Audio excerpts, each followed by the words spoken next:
The 10th time is the charm for the New York Islanders. They finally win on the second game of a back-to-back. Now they're only 1 point out of the playoffs. We'll break it all down for you on today's Locked On Islanders podcast. Your Locked On Islanders, your daily podcast on the New York Islanders. Part of the Locked On Podcast Network, your team every day.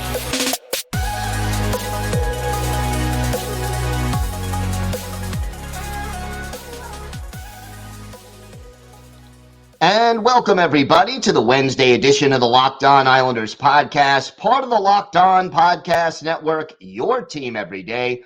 I want to thank everyone who makes Locked On Islanders your first listen every day. Don't forget to subscribe on YouTube or wherever you get your podcasts so you can get new episodes as soon as they drop. Today's episode is brought to you by Game Time. Download the Game Time app, create an account, and use code LOCKEDONNHL for $20 off your first purchase. Wow, Islanders finally winning the second game in a back-to-back, and it's their last back-to-back of the season. They beat the Blackhawks 2-1. We'll get to that and our key takeaways from the game. But first, if there's something Islanders related on your mind, if you have a question, a comment, maybe a topic you'd like us to discuss on a future episode, you could send us an email to lockedonislanders@gmail.com. And if you leave your first name and where you're from, we're happy to mention you on the show when we discuss whatever's on your mind. You can also follow the show on X at Locked On Isles, and you can follow me, Gil Martin, on X at Ice Wars, NYR, VSNYI. We'll keep you up to date on all things Islanders all season long, and I am live tweeting during nearly every Islanders home and road game. So join me for some instant insight and analysis, and it's great to talk Islanders hockey with you, game time or anytime. It wasn't artistic, it wasn't pretty, but boy, was it sweet. The New York Islanders get 2 goals in the third period and come back to beat the Chicago Blackhawks 2-1 and pull within 1 point of a playoff spot in the Eastern Conference, and that is huge right now. So, this kind of win, the Islanders, for the first 40 minutes of this game, I'm not going to say they were asleep at the wheel, but they were not creating a lot of chances. And while the Islanders were out shooting the Blackhawks after 40 minutes, the high danger chances, especially in the first period, kind of favored Chicago. And the Islanders were shooting from the perimeter. They weren't getting rebounds. They weren't screening Peter Mrazek, who played very well for Chicago. And the result was that the one goal that Chicago scored kind of midway through that first period looked like it might just hold up. 40 minutes into this game, 1-0 Chicago. But things took a turn for the better for the New York Islanders when just 10 seconds into the period, Philip Kurashev takes a holding penalty and the Islanders' power play goes to work. Who else but Bo Horvat getting the goal to tie the game? And then I feel so good for Simon Holmstrom, who was put back into the lineup after being a healthy scratch more often than not. And it really made a difference when he got the game-winning goal at 9:25 of the third period to put the Islanders ahead. And it was a good goal because, he battled for that puck off to the side of the net, managed to put it home, went into those dirty areas, fought for the puck, got the puck off, and scored. And, Simon Holmstrom, it's his first goal since, late February. And it had to feel so good for that kid to get the monkey off his back and to be inserted into the lineup and come through. And, the other thing that you had to like about this game, Ilya Sorokin ends his personal 6-game losing streak, and that was huge as well. And I'm going to say this, and I think it's right. One thing that I liked about Sorokin and Holmstrom playing well and coming up big. It's about accountability. And Patrick Waugh sat Ilya Sorokin, for consecutive games. There was Semyon Varlamov in goal and playing pretty well for the Islanders over the last couple of games. And, all of a sudden everyone's like, ooh, Sorokin not playing. Well, that's accountability. Whether Ilya Sorokin was a little banged up or a little fatigued, or whether Patrick Waugh just realized that Sorokin wasn't playing as well as he could in recent games with his 6-game personal losing streak. Having him sit and giving Varley a few consecutive starts, that's accountability. That's a wake-up call.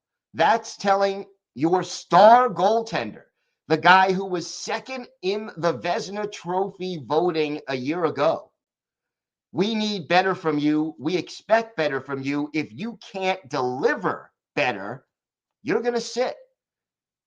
And I think it was the same thing largely with Simon Holmstrom. Now, look, Holmstrom is not a star.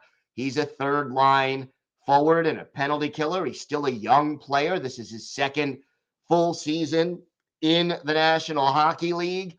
But, he sat for a few games because he wasn't being productive and he wasn't doing those little extra things. If you're in the bottom six, if you're a third or fourth line forward, you got to do the little things that need to be done, whether it's being physical, back checking, digging for loose pucks, winning battles along the boards, getting yourself in position. You're not going to get a lot of shots necessarily, but getting yourself in position to take advantage of those opportunities.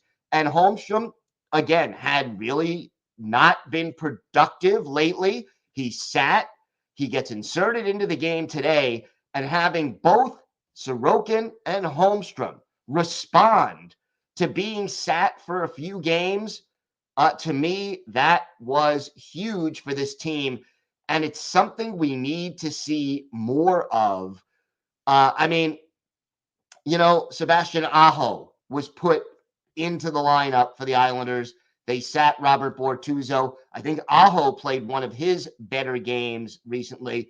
And then Hudson Fasching was sat in favor of Holmstrom. And again, having guys step up and respond to a couple of games benching, that's why you do it.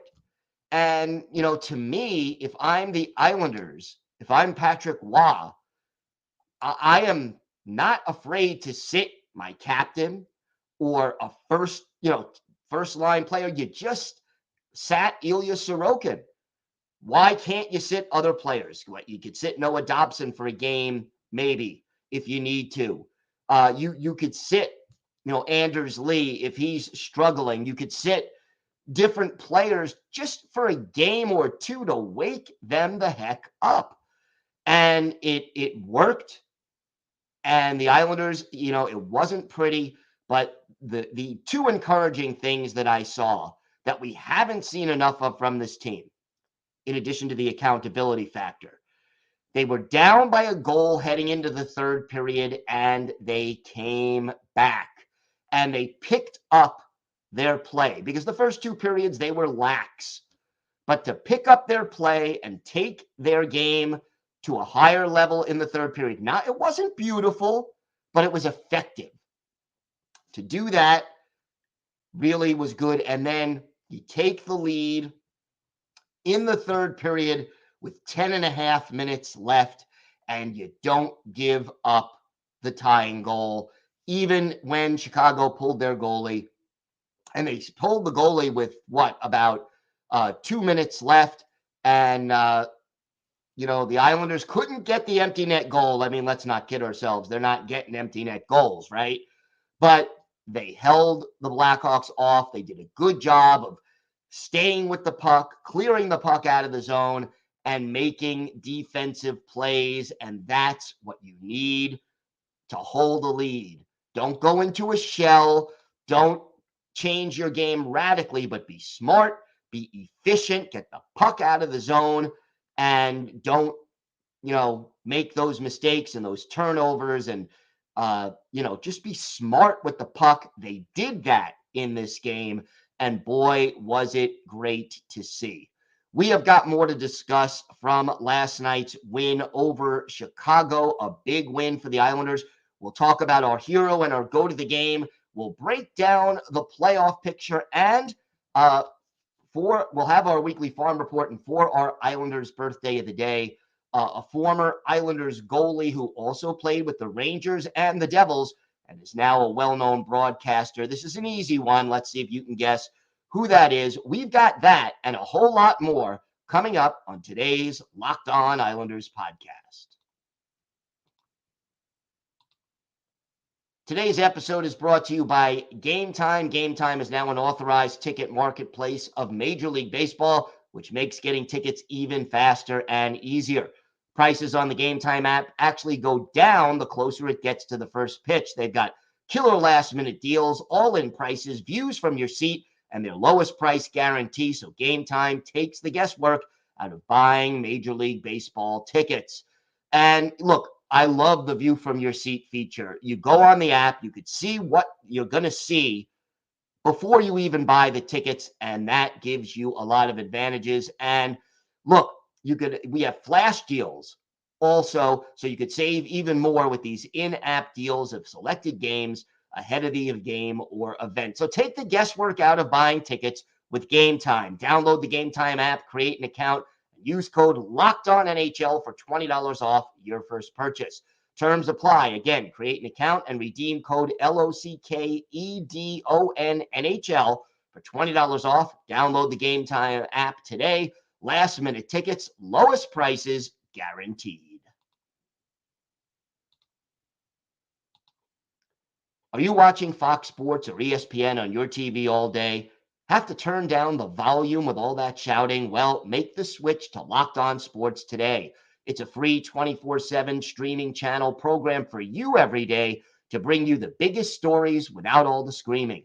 Locked On Sports today brings you can't miss analysis, opinions, and news, and we're streaming 24/7 on YouTube or on the free Amazon Fire TV channels app. It's part of the Locked On Podcast Network, your team every day. Hero and GOAT of the game. The hero, to me, I got to go Simon Holmstrom. How do I not give it to Simon Holmstrom? He scored the game-winning goal for the Islanders, which they desperately, desperately needed.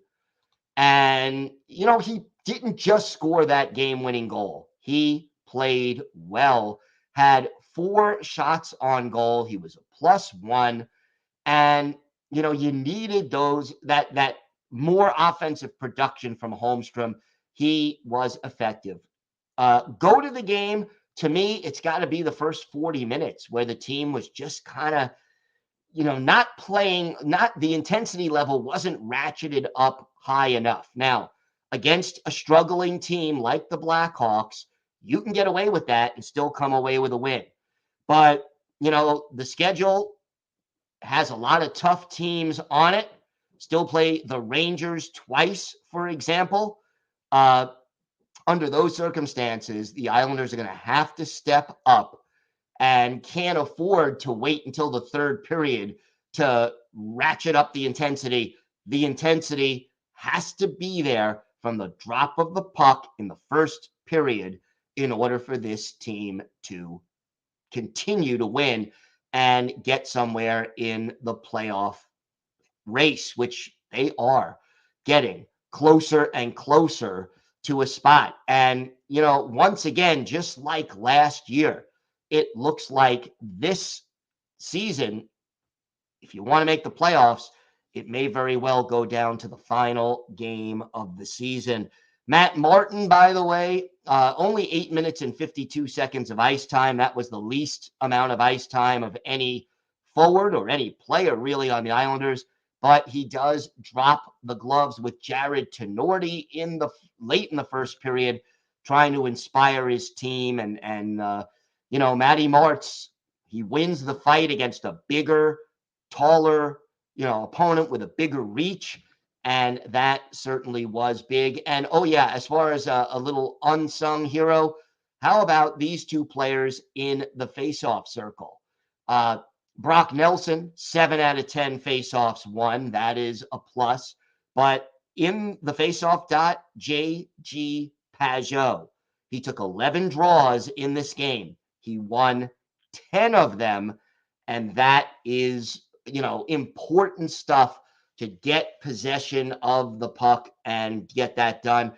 Adam Pelech, 3 blocked shots. That led the team. And as far as shots on goal, Bo Horvat, who, had a little scare just the night before against Philly and was kind of protecting his face and his jaw. He led the team with 5 shots. He also won 56% of his faceoffs. So, again, wasn't pretty, wasn't artistic, but it was a big, big win for the New York Islanders. And they even got a little help. And this is encouraging.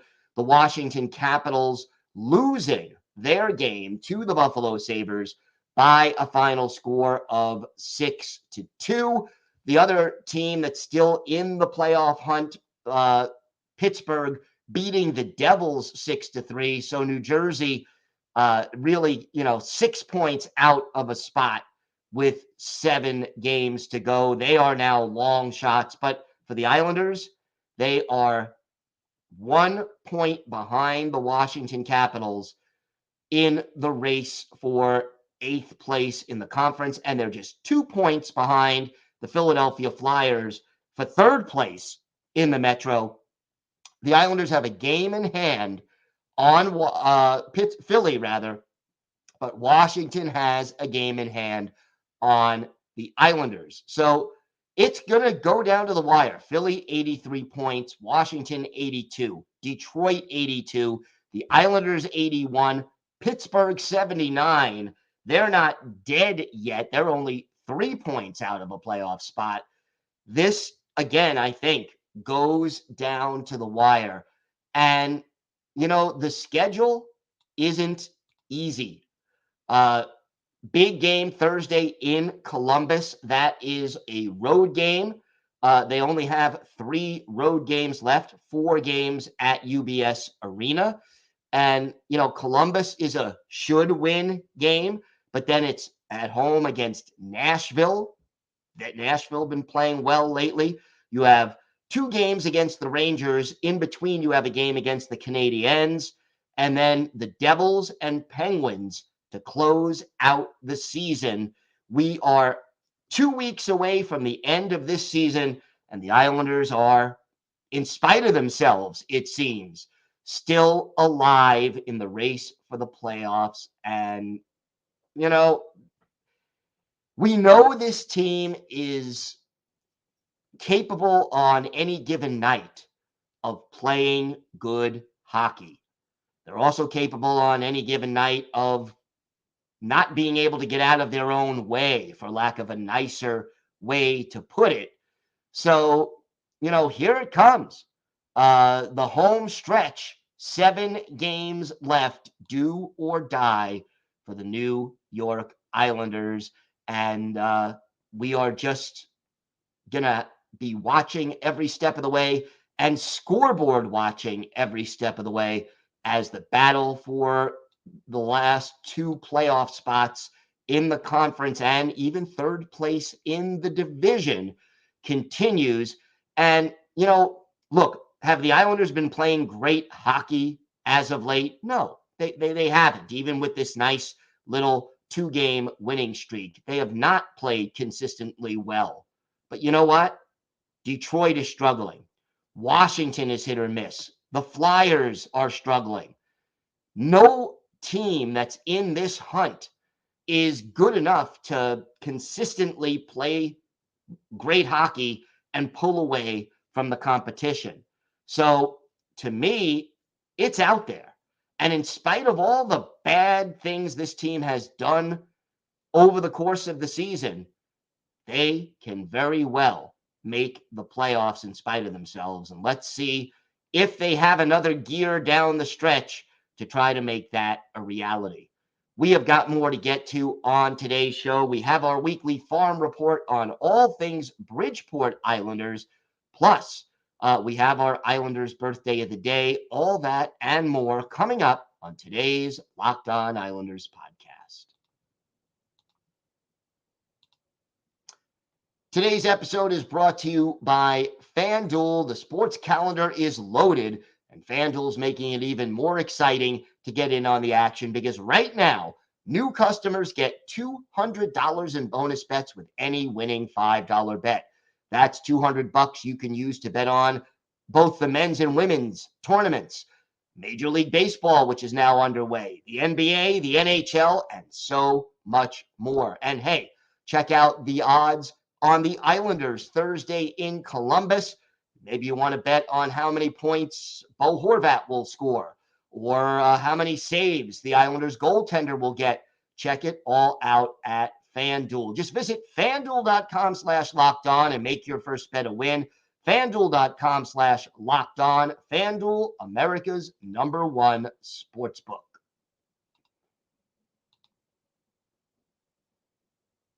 Locked On has launched the first ever national sports 24/7 streaming channel on YouTube, and now it's also available on Amazon Fire TV and the free Fire TV channels app.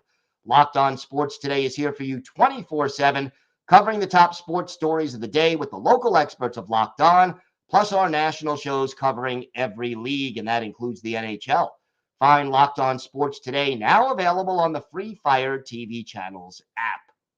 Time for our weekly farm report. We talk all things Bridgeport Islanders and another, not so easy couple of games for Bridgeport over the last week. Friday, Bridgeport facing the Charlotte Checkers at home. They lose by a score of 4-1, but Matt Maggio getting the only goal.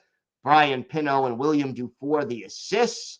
And Jakub Skarek, 30 saves, but that loss ended a 2-game winning streak for Bridgeport. They do bounce back Saturday, however, against the Charlotte Checkers, a 1-0 overtime win. Ken Appleby, 36 saves to earn the shutout. He also assisted on the game-winning power play goal by Dennis Chalowski in overtime.